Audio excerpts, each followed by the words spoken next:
Employers will often agree to cover the cost of training for employees on the condition that they sign an agreement that says that they'll pay the employer back if they quit within a certain period of time. And in yesterday's video, I talked about recovering that training cost through a wage deduction from the final paycheck. But the reality is that these training programs tend to be a lot more expensive. And so you can't cover the cost of it with just one paycheck deduction.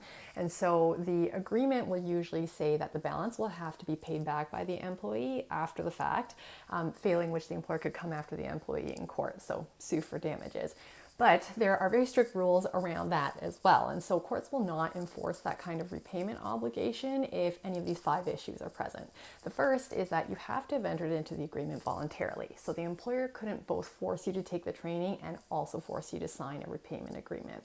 The second is that you have to have signed it before you started the training, because it's not fair for the employer to dump this repayment obligation on you after you've already completed the course, because you can't back out of it at that point.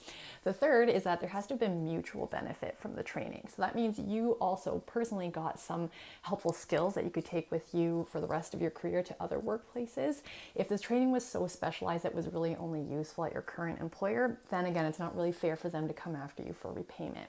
Okay, fourth point is that they can only come after you if you either resign or they terminate you for cause.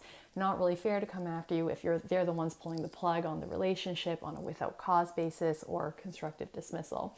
Okay, and the fifth point is that the agreement has to have some kind of debt retirement scheme with a final expiry date. So that could be like 20% forgiveness every 2 months or something like that.